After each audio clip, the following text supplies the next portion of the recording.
Good afternoon, everyone. I'm delighted to welcome you to this first in the series of University for All seminar series. My name is Grace Mulcahy and I chair the UCD's Widening Participation Committee.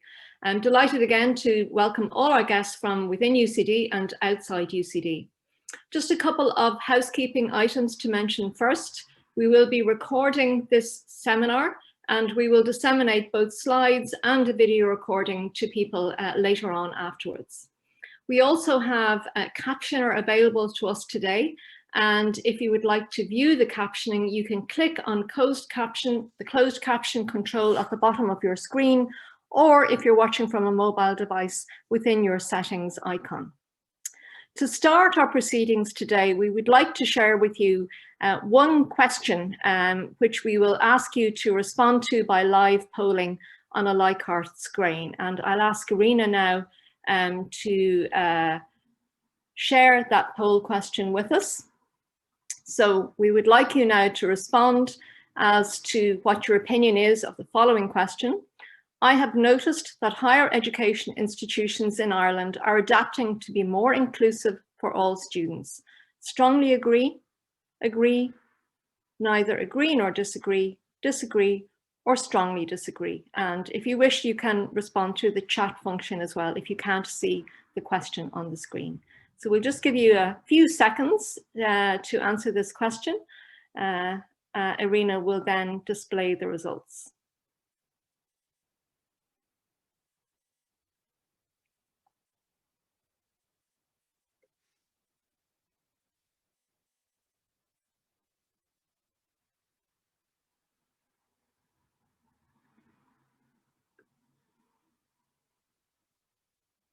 And we have a result. So the dominant view there is that most people agree that higher education institutions in Ireland are adapting to be more inclusive of all of their students. And we have a very small percentage of people who disagree and none who strongly disagree.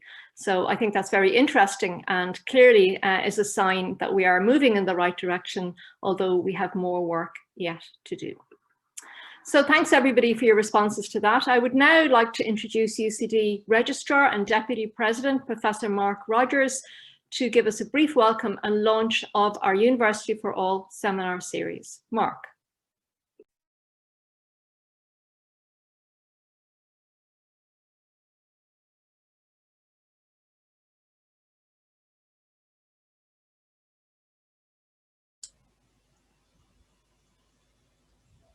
Sorry, you're on mute, Mark.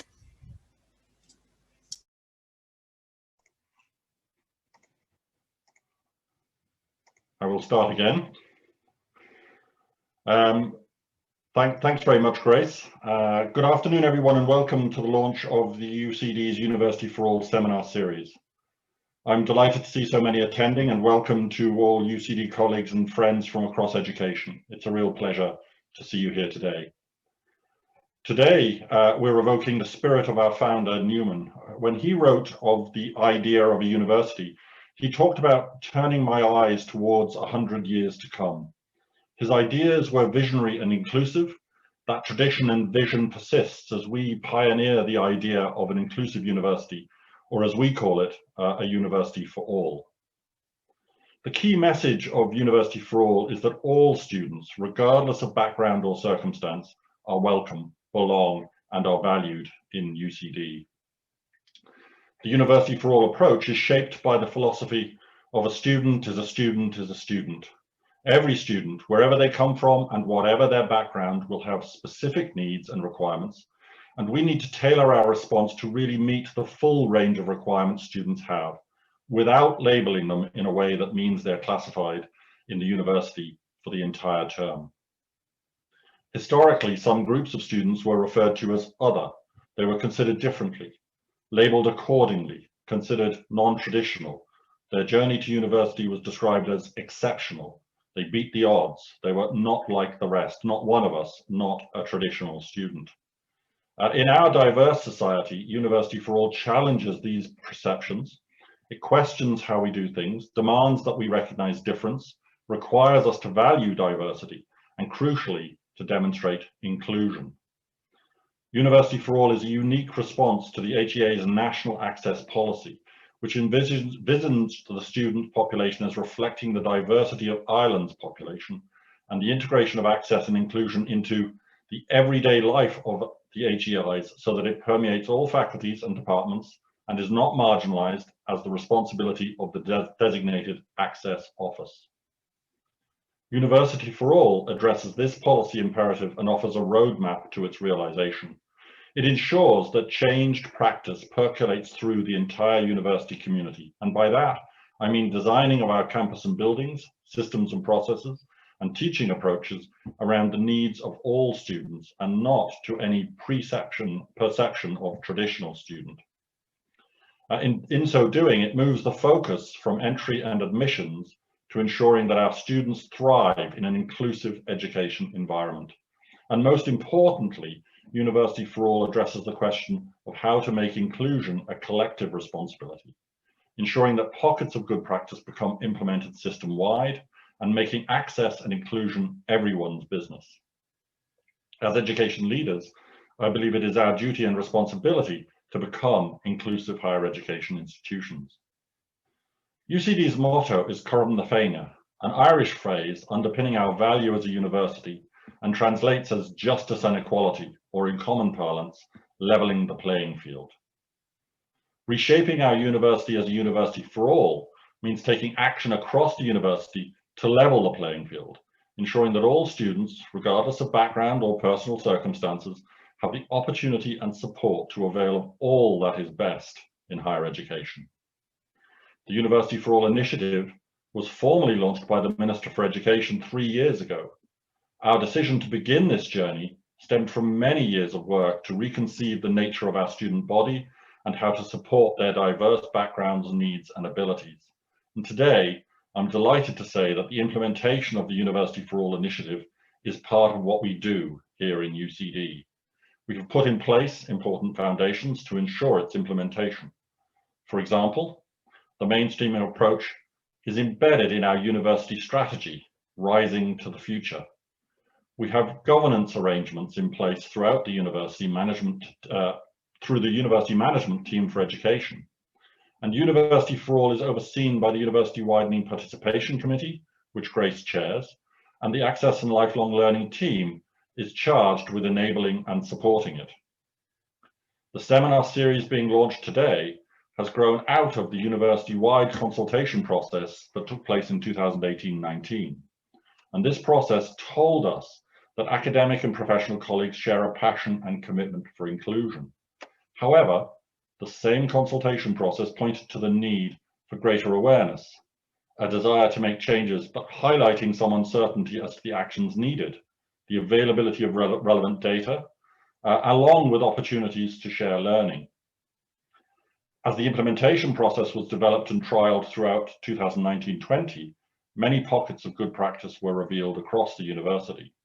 And we have built on these, and through the leadership of the Widening Participation Committee representatives, local implementation plans are being finalised. This has been challenged by the arrival of COVID-19, but nevertheless, we're back on track. This afternoon's University for All seminar series is another avenue to generate awareness and visibility of our work to develop an inclusive university. Gathering research evidence from the entire university community of staff and students will inform and shape the implementation process. This first seminar today will present the initial findings and offer an insight to student and staff perceptions of inclusion in UCD. This seminar topic reflects our commitment to impact measurement and to gathering evidence to demonstrate the results of the University for All initiative. To conclude, I'd like to thank Professor Grace Mulcahy, Chair of the University Widening Participation Committee, whose passion and belief in access and inclusion is evident to all as she supports the university's work to diversify the student population. And I'd also like to acknowledge Dr. Anna Kelly, whose vision for inclusion has framed our thinking. Through her leadership, access and inclusion has been reimagined and reshaped into the mainstream University for All approach. I want to express my appreciation to Dr. Barbara Fleming and Dr. Lisa Padden. Through their expertise, experience and innovation, the University for All initiative has evolved from concept to reality. And finally, may I wish you all a most productive and enjoyable day. Thank you. Thank you very much, Mark. And I think it's important to acknowledge at this point that it's your leadership and your passion for inclusion that has set UCD on this road. So thank you for that and for your stimulating address. Thank you. So, thanks, Mark. And we now move on to Dr. Anna Kelly as Director of UCD Access and Lifelong Learning, who will give us a brief introduction to University for All, what it is and what it means. And we will move on then to a team presentation from our Access and Lifelong Learning colleagues on the University for All research framework. So Anna, over to you.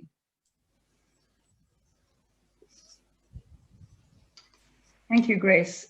Good morning, everybody. Good morning to those old friends and those who are new to UCD and new to our events. A very warm welcome to each and every one of you.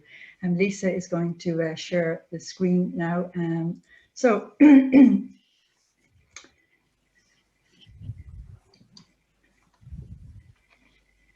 you put it on broadcast mode, Lisa, please. So you can still see my slides, Anna? Yeah. Okay, so as Grace said, we're going to talk to you this morning about various things. So the first slide has the agenda that we will address this morning. As the Registrar said, we are very proud of our University for All. So we're going to take a little bit of time to talk to you about that. And with my colleagues, Lisa and Barbara, we're going to take you through the importance of data, generally in terms of student tracking, but equally in terms of the University for All initiative, and then share with you some of the findings of the initial sample, which is arts and humanities. And we will try to address the question, is there a magic wand around inclusion? So that's the agenda that we're going to follow over the next while. So the next slide is asking the question, what is a University for All? And you heard the Registrar describe his vision for a University for All, and we set out on this journey to become a University for All. And the reason we set out on this journey to become a University for All was because becoming a University for All answers the fundamental question, which is outlined in the next slide. And the fundamental question laid down by the HEA and the National Access Plan is, how do we make inclusion a collective responsibility? How do we ensure that pockets of good practice become implemented system-wide? So that's the question. And last week I was at a seminar and the Minister for Disability, Deputy Rabbit, was speaking, and she noted the various progress that had been made in terms of meeting targets, and significant progress has been made in meeting some targets. But she noted the lack of progress around making inclusion a collective responsibility, so ensuring a system-wide change process. So that was the policy imperative that we chose to address 3 years ago. And we have arrived at one simple but deceptively simple answer to that question. If we make access and inclusion everybody's business, we succeed in making it a collective responsibility, and we succeed in implementing system-wide change.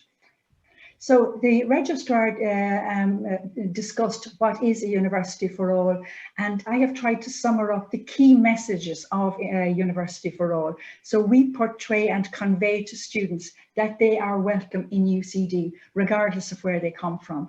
So the notion of a traditional student in UCD has been dispelled by University for All, and we have built our approach on the notion of a student is a student. So we are now focusing on access and inclusion, and that "and" is very, very important.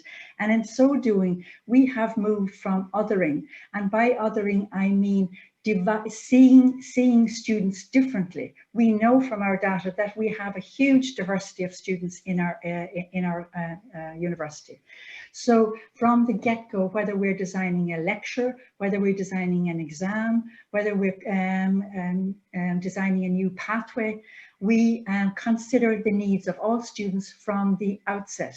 So that is a moving from othering to a mainstream institution-wide approach. Okay, Lisa, you can move on. So essentially University for All, and some of you have heard this before, but it has 4 key components that we think are absolutely essential to move access and inclusion from the margins where it has been for many years to the mainstream. It needs a systemic response. Inclusion needs to be woven systematically into every piece and every fabric of the institution.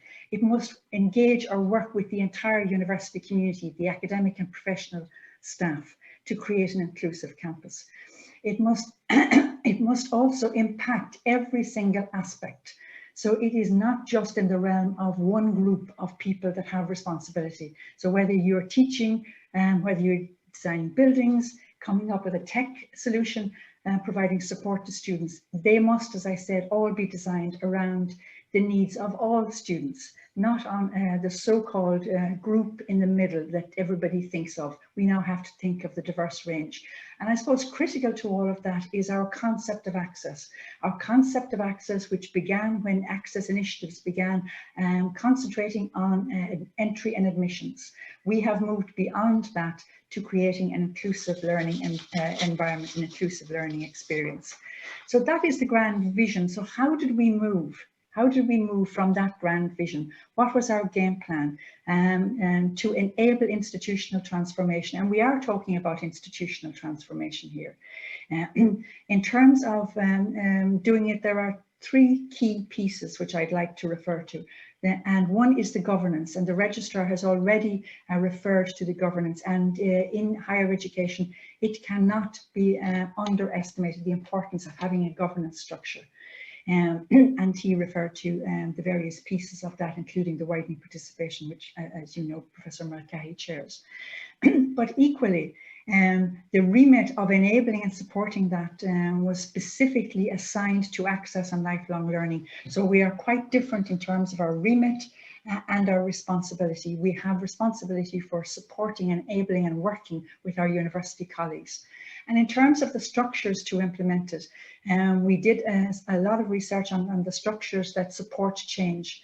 And it's very clear to rely on the existing academic and administrative structures was the preferred option that we chose, having looked at the research, because it will live on past this change process, and it will only succeed if the college principals and the local leadership team have responsibility and assume responsibility. So the second, I suppose, key to implementing the University for All came out of the consultation process that Lisa Padden and I did. And over 16, 18 months, we consulted widely in the university. And as the Registrar said, the commitment was evidence, but so too was the hesitation around what to do. Our colleagues were saying, I want to do something, but I don't know what. And that prompted Lisa and I to sit down and really look at how to support people. And having done research and realized there is no toolkit that we could find out there in the literature, we devised a self-assessment guide, how to, and we came up with, I suppose, your typical higher education institution, which is built on what we call 4 pillars. They be teaching and learning, student supports, the built environment and the tech environment, underpinned by the university or the higher education's institutional policies and foundations and strategies. So any institution can relate to those. So taking that guide, that University for All toolkit, we decided and we tried out the implementation process. And the implementation process rests on the Widening Participation Committee representative and the local representative, and there is one in every programme and every unit.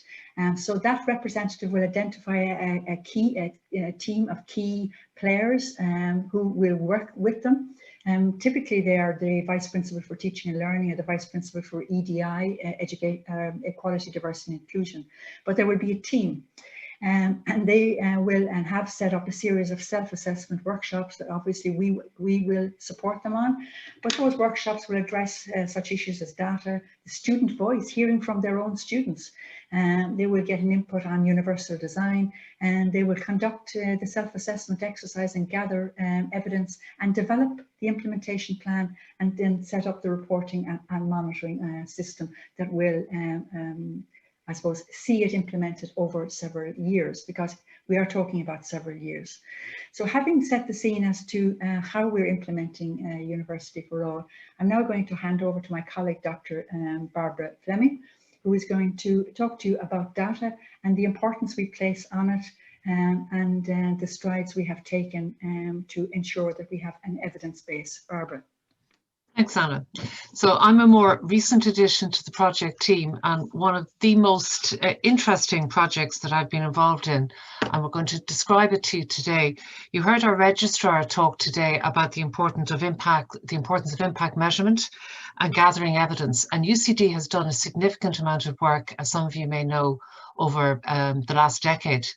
And you can see here a very a tentative outline of the kind of work that we've been doing. We have really good admissions data now. All our data is anonymized, and we work in collaboration with our Director of Institutional Data, with Maura McGinn, and with our colleagues in admissions. So we've really robust, rigorous data that we share right across the university with our WP reps.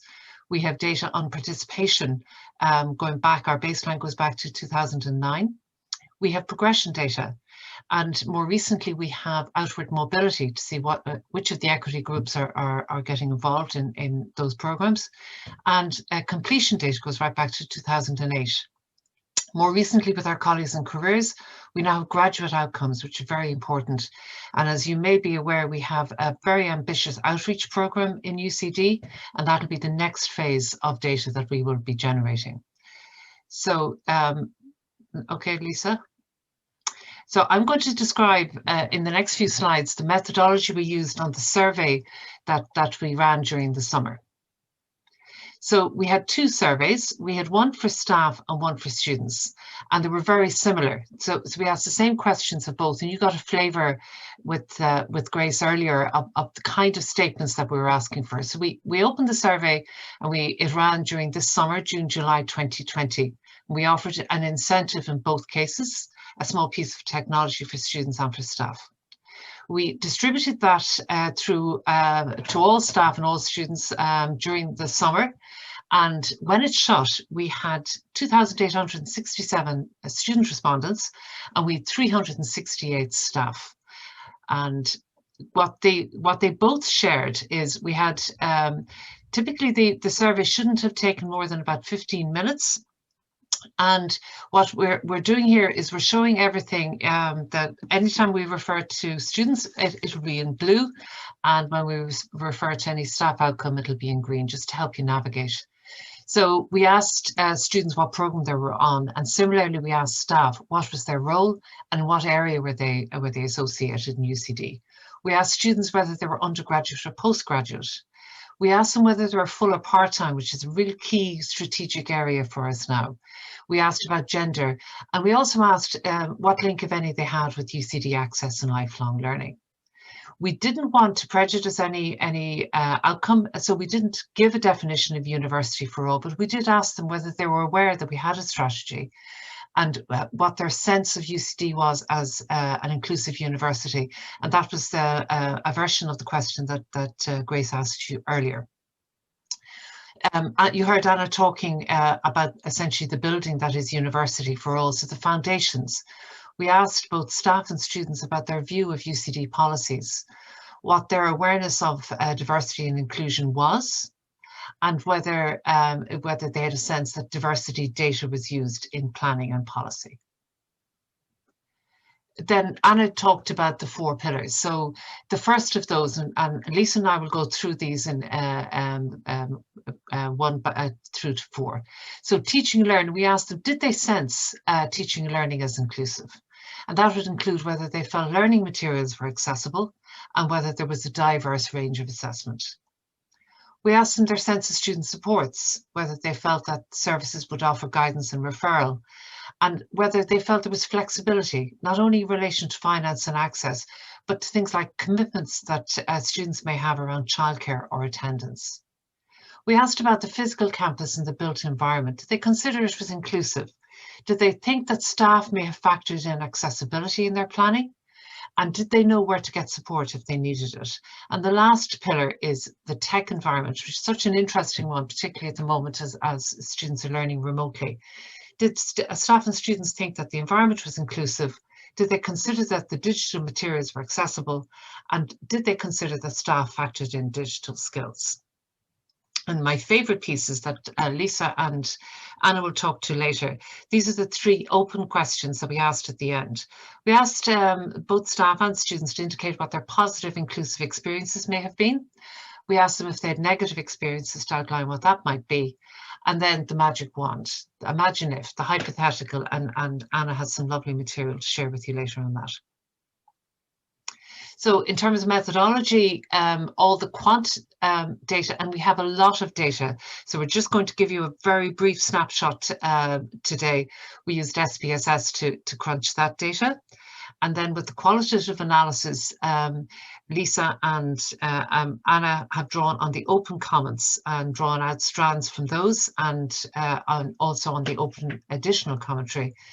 And for today's purpose, and this is very consistent with the approach that we've used in University for All, where rather than it be a generic approach, that we focus on particular programs and units. So today we're going to focus on one program, and that's Arts and Humanities. So the demographics first, kind of the answers to those open questions in section 1. Where we asked staff to indicate which of these areas they would be their role. You can see that about half the staff of 368 respondents identified as academic. Just over a quarter, 28% were admin, and you can see that 13% were research and 9% for support, and only 2 individuals ticked that they were professional. Thanks, Lisa. So you can see right across with 6 colleges and other units, and you can see of the full staff cohort, you can see where they responded, and the largest group there were health and agricultural sciences. Where we asked gender, you can see that 57% identified as female, 39% as male, and 4% chose a range of other categories. Now, we asked students which of the programs that they were connected with, and we gave them a choice 15 or other. You can see the biggest group of respondents there is from science with 549 respondents. And what we're interested in today is the group that are linked with arts and humanities. We asked students whether they were postgrad or undergrad. 2/3 of them there of the full cohort are an undergraduate study. Likewise with gender, 63% identified as female, 35% as male, and 40 of the students, or 2% of the total population, chose a range of other options. We asked whether they were linked with access and lifelong learning, and 19% of those who were coming in had a link with UCD Access. And this was another interesting one, whether they were full or part-time. And obviously part-time is an area of strategic importance for us. So we can see that 13% of the total respondents were part-time. But for today, we're not going to look at that data. We're just looking at the arts and humanities data. So to remind you, 358 students in this subgroup and 32 staff, all anonymized. So of these, you can see that 80% of them are studying at undergraduate level, and their link with access and lifelong learning, 100 of them, or 28% of them here, are saying that they're linked with UCD Access and lifelong learning. So the results, so I'm going to show the quant results, and then Lisa in the shape of Lanigan's ball is going to come in and offer the qual piece. Okay, so their first response to the question, I'm aware UCD has a University for All strategy, which aims to make UCD fully inclusive for all students. And you can see that principally both students and staff are responding largely, yes, they are aware. And we're equally interested in the ones that are either not aware or unsure, because this is baseline data that we're selecting here. Okay, Lisa. Thanks, Barbara. So this is the first piece of qualitative data that we had in the survey. Oh, I've skipped ahead. You did, yeah. Just go back. So this is the one you did. So we're on this one, Barbara. Okay. And the second question, sorry, Lisa, is the students and staff perception of UCD is inclusive. So this is their response to the question you answered earlier. During my time in UCD, I've noticed that the university has been adapting to be more inclusive for all students. And a rough alignment with the kind of questions that you gave Professor Mulcahy earlier, you can see that students either strongly agree or agree with that statement. Quite a number of them are neutral, and some are agreeing or strongly disagreeing. And of the 32 staff, you can see that just over 2/3 or just under 2/3 of them are either strongly or agreeing. Nobody's slightly agreeing, but I think that's a really good category. And then you can see there's some neutral and 3 that don't agree with that statement. So this is the first piece of qualitative data. So we asked people to comment on their answer to that question. So it was an optional question. It wasn't compulsory for them to put in some comments. And just to say the way, in terms of methodology, what we did, we first of all did a sentiment analysis. So we looked at whether the comments were positive or negative. And then we aligned them to the areas that are in the toolkit. So the foundations and the 4 pillars, which Anna and Barbara have referred to. So you can see on this graph, we've got both the student and staff responses represented here, and both positive and negative. So the positive student responses were very much around student supports and services. That's what featured most strongly. The staff positive comments were around foundations and policy.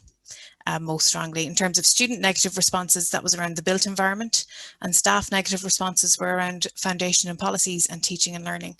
So it's interesting to see, I suppose, the broad understanding of inclusion that students and staff demonstrated in their answers to this question, and how differently they've answered in this area. So the next question we asked was, in my experience, UCD's policies, procedures and university strategies support the development of a university for all, providing an inclusive educational experience. So again, looking for baseline data on what Anna was describing as the foundations here. So students here either strongly agreed or agreed by and large, but a significant number quite neutral, and also interested there in the groups that disagree.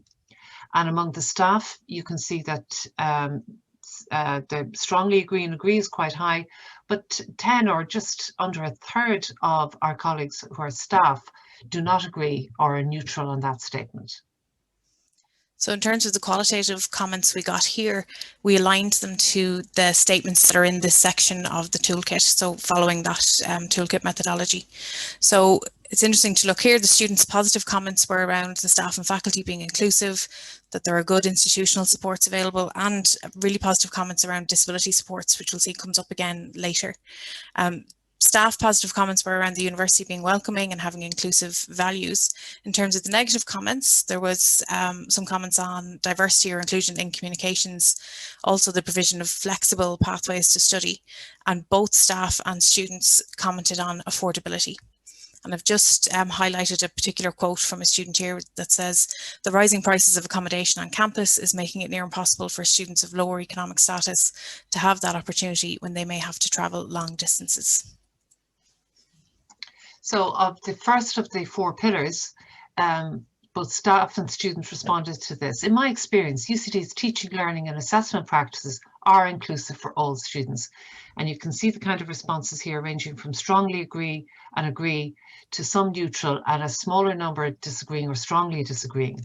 There's a broader distribution among the much smaller, so we can't compare the staff and student numbers obviously, but you can see an indication here, strongly agreeing and agreeing, and then a significant number are neutral or disagreeing or not at all agreeing with that. So what did the staff and students tell us about teaching and learning? Well, again, in the positive comments, we had comments around good disability supports, especially exam supports from students. Students also, which is really positive, mentioned the diversity of assessment that they experience in arts and humanities, and talked about good communication with faculty and staff. For staff positive comments, they talked about having a strong desire to be inclusive. In terms of the negative aspect then from students, workload challenges came up very frequently. So whether students were parents or they were working, or mature students, and how they balanced that workload. Inconsistent approaches came up. So a student might be having a very positive experience in one module, but that isn't mirrored in another. And some negative comments as well around the staff or faculty understanding of the diverse student needs. In terms of the staff side, there was a lot of comments around a need for training, and also that equality, diversity and inclusion should be visible in the curriculum. And the quote I've highlighted here is, came up quite frequently. So I think we could do better to decolonise our curriculum, ensuring diversity on reading lists and set texts. And we might also consider ways that the lecture tutorial format could be better attuned to a range of needs. So when we looked then at Pillar 2, which is around student supports and services, we can see the response from students and staff here on their perceptions. So we can see a significant number of students there are either strongly agreeing or agreeing with supports and services being inclusive, and a smaller number neutral or disagreeing with that. And a broader range of responses from the much smaller staff group, where while a number of them are strongly agreeing or agreeing, there's quite a number of them there, roughly a third, that are either neutral or disagreeing. So what did they say about student supports and services? Well, a lot of positive comments around the availability and the wide range of supports that are available in UCD, and how the services are welcoming and approachable. And this quote from a student I think highlights that. So the student advisor service is essential and provide fantastic service to students, highly commendable, as are the IT help desk and student desk and programme office. They're brilliant and have helped me throughout my studies. I believe they do a fantastic job and really benefit the students. So in terms of the negative side then, some issues around communication from supports or services, and comments around equitable supports for all student groups, which again came up on the staff side, where they mentioned additional financial support being needed, but also the flexibility of that support provision. And there's a quote from a staff member that says, a lot of the supports are only available during daytime hours, which is unsuitable for those who work. And then when we asked in the third pillar about the physical campus, the built environment, you can see here where students are strongly agreeing or agreeing that UCD's physical campus is inclusive, with 56 of that cohort of 368 neutral on it, and 43 of them disagreeing. With the staff, the much smaller staff number of 32, you can see between 16 of them are either agreeing or disagreeing, so half of them, but the other half are either neutral, or 10 of them are disagreeing with that statement. So in terms of the qualitative comments here is quite interesting, because we saw the same things come up both on the positive and negative. And I suppose a reminder, this is our arts and humanities group, who are based primarily in the Newman building in UCD, which has been being renovated year on year in sections. So you can see in the student positive comments, they talk about equitable access, about accessible facilities, and also ramps. And then we see ramps come up again in the student negative comments, as well as signage and parking. We wouldn't be surprised to see parking come up there. And just a positive comment from a student was, there are many lifts and ramps for students who use wheelchairs, as well as buttons to open doors for those students. In terms of the staff side, they talk positively about signage, and there has been quite a big project going on in the Newman building around accessible signage, so it's good to see recognition of that. In terms of negative comments, equitable access came up, and ramps, and this quote really highlights a theme from those responses. So there are areas on campus that, while having accessibility, require mobility impaired students to take a much longer route. Fourth and last of the pillars that we asked students about was around the tech environment and whether they considered it inclusive or not. And you can see among the student group in arts and humanities, there is a strong either agreement or very strongly agree with that statement, with a very small number neutral and a much smaller number again disagreeing with that. Whereas again, a broader range of responses there among staff on the extent to which the tech environment is inclusive. So similar to the built environment, the qualitative responses here saw the same things coming up in terms of positive and negative. So in terms of the positive, students and staff talked about technology availability and provision in things like the laptop loan scheme, which is in UCD libraries. But on the negative side, again, technology availability and provision came up. And just as a reminder, this survey was obviously done during the summer before the additional laptop loan schemes were brought in September. So a quote there from a student says, Newman has a lack of plugs and seating areas compared to other buildings, and there are no computers for students to use, but not everybody can afford to buy a laptop. And similarly, on the staff side, just a quote there saying the environment went down greatly when the SUIS units were removed. And SUIS stood for Stand Up and Surf, which were computers that were available for any student to use in the Newman building. So this was not only a technological resource, but a social one too, as it provided the opportunity to encounter friends as they traversed the corridors. Just as well, students also commented on information provision and the use of the virtual learning environment and some inconsistencies within that. So this again was a broader question looking at positive inclusive experiences. So we asked the Arts and Humanities students to tell us about the positive experiences they'd had with inclusion. And on this graph, you can see it broken down again by the areas and the pillars, and also by gender. But it's interesting that there really is no difference, no significant difference around gender. We're still seeing the same shape on this graph. So what students commented on primarily in terms of their inclusive experiences were teaching and learning, and then student supports and services. So I'm going to hand over to Anna. Thank you, Lisa. And this is the final section of what I find an absolutely fascinating journey, and there's a really rich vein of data, I'm sure you will agree. So I will reveal to you the responses, as we call them, to the magic wand question. So we asked students and staff, if they had the magic wand, what one change would they make? And our approach to the analysis was, we used the lens of the University for All pillars that you are now familiar with to categorize those responses. Some of the respondents offered 2 or more suggestions, and some fell outside the framework. And I'll briefly give you a flavor or an inkling of the students. So this graph demonstrates, I suppose, how the students and staff responded. The students are in blue, as has been the case to date, and the staff are in green. So staff, when they were waving their magic wand, seemed to suggest to us that foundations and student supports were where they would wish to wave their magic wand, whereas students had a number of areas. So just to give you a flavour of those areas, the next slide, I've chosen this quote from a staff member. As I said, staff chose the foundations as the area where they thought if they could intervene, they would have the key to inclusion. So this was the quote, which says, every staff member would be trained by somebody from Access. If I hadn't attended an Access symposia or some seminars and lectures on inclusivity, I would be unaware of the many challenges that students face. And the next quote, again from a staff member, obviously being utterly convinced and suggested that universal design times 100 is the magic wand that is needed to advance inclusion. And a third staff member focused on student supports and said the supports that are available, and you heard Lisa refer to this as well, the supports that are available during the day also need to be available after office hours. So that's a flavour of where staff were thinking of in terms of speculating or giving a hypothetical answer. So now to move to the students, who are in blue, and the students, a smaller number, suggested some changes around foundations and policies. And this student said, I would definitely make UCD more affordable. Again, you could see echoes of that in what Barbara and Lisa were talking about, to make it more affordable so people from lower income can also have the opportunity to live on campus. And another student focused in on teaching and learning. So in various modules, there has been a lack of representation.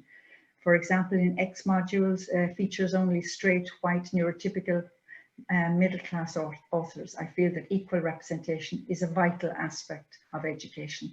And yet another student focused on their magic wand on student supports, and offered that we have a welcoming session where students from the same subject would meet informally and have a buddy system and small groups of people from each class early on in the new year. And my final quote that I've selected, because it represents I suppose the suggestions we got around the magic wand and the built environment was a shuttle system, like in the airports, offering mobility impaired students quicker and safer access between campus buildings. I have to use X building and sigh at the thought of heading to Richview, which is at one side of the campus, for a book when I am based in Roebuck, which is at the other side of the campus. So you can see the thinking there, the creative thinking. We got less comments and less suggestions via the magic wand in relation to technology, but this quote that I've selected encapsulates those responses that we did get. So that we should adopt one approach to uploading our material and assessment onto Brightspace. And Brightspace is our brand new virtual learning environment. For example, different tutors upload materials in different tabs. It would be difficult to track down specific material, whereas if all tutors uploaded material in the same section of Brightspace, it would help students who had poor Wi-Fi and who have limited access to technology. So the final part of this are the responses that we have classed as being outside the current iteration of the University for All framework. And I've categorized these into two, those coming from students and from staff. So these categories, which, as I say, don't fit into our University for All framework as we have it currently constituted, spoke about campaigns to include, to increase inclusion. And the responses talked about race, colour, culture and disability. The responses also acknowledged that we need to continue on this journey for inclusion while acknowledging that progress must be made. The issue about flexibility and timetabling was an issue that was raised by several, and that needing to take account of the movement that the students are required to make. There was a suggestion or numerous suggestions that there should be a disciplinary process for staff who do not practice inclusion in the university, and equally that we should increase staff diversity, and particularly mentioned was that academic leaders should be more diverse. And we had a suggestion that we should include inclusion in the UCD orientation. And as Lisa said, this survey was done in the early part of the summer. And by the time September rolled around, we had an inclusion module which was designed by Lisa Padden and Sue Meehan in conjunction with two of our ACE access leaders, Jaffer and Favour. And in fact, only just before this session began, I got a text from one of my colleagues, Fiona Quinn, and I read out her text to you. She said, I've just met with a student from the US who raved about our University for All module for first years, that's the inclusion module. They said they'd never seen anything like it and literally showed it off at home. And then Fiona says, I think it made them feel they had made the right choice in choosing UCD and that they would be supported here. So that was a wonderful endorsement for Lisa and Sue's work. So finally, the staff comments which fell outside the University for framework, again chime with the students in that the staff talked about increasing awareness, increasing staff diversity. Staff also talked about having supports like affordable childcare and shared parental leave and additional financial resources.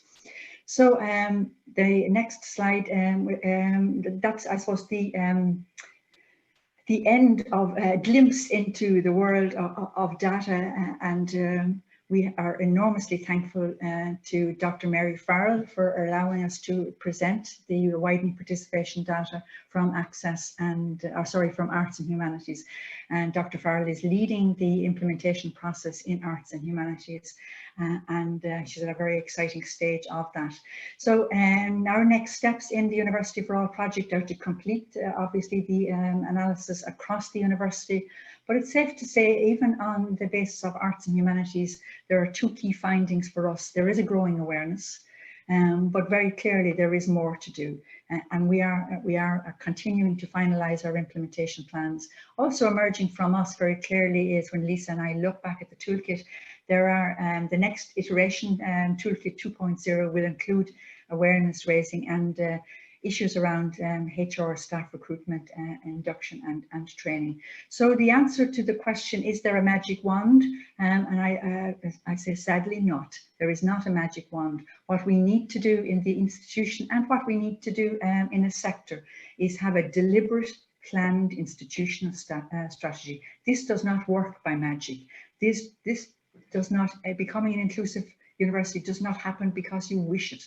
It happens by hard work, by a planned and deliberate strategy.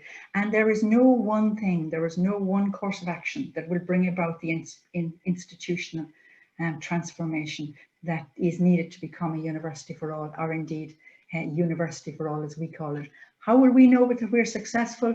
You heard the registrar talk about our motto, Cotton and Fena, leveling the playing pitch. We will know we have been successful when we have leveled the playing pitch. As those of you who can see the slide in front of you, we are on a tilt, but we are working hard to level the playing pitch and have UCD become open and welcoming to all students, regardless of background or circumstances.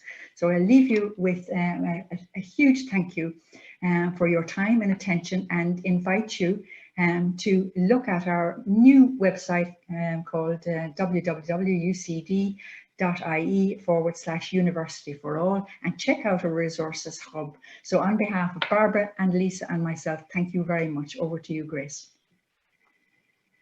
Thank you very much, Anna, Barbara and Lisa, for a really informative and effective and really inspiring presentation there. I think it really shows the power of data and the power of having information, and very granular information, on how we're doing in our journey towards a university for all. So I've certainly been inspired by that. We have a few questions coming in, some of which have been answered on the Q&A function, some of which we can go through now. And a mea culpa here, I was meant to inform everybody that we have a Twitter handle, #UniversityForAll, with all of the words captionalized. And one of our questions actually is about communications, that we need to communicate this information. And the suggestion is here from one questioner that it be a 5th pillar in our strategy. And just to inform you that we've been absolutely working very hard with University for All and through the Widening Participation Committee at UCD to communicate the really good work that is being done in this university, to be inclusive to all our students and to be a university for all. So help us on this journey. If you've enjoyed the seminar today, please do tweet out that you've been here and that there's been interesting data presented through University for All. Thanks, everyone. So in questions then, we have one which has come in from Olaf Schmidt, and the question is, what is your interpretation of the trend in the data of staff being generally more negative than students? And I think that's a trend that I noticed again. So Barbara or Anna, would you like to answer that? Yes, absolutely. I'm sure Barbara would like to come in as well. And thank you, Olaf, for that question. I suppose I would interpret it as speaking to our journey to communicate a university for all, or to communicate inclusion. And we often talk about the ripple effect. And we have to work very hard to persuade people. And it is a matter of persuading people as to the benefits, not only to the university, but the benefits to wider society of really acting on the inclusion.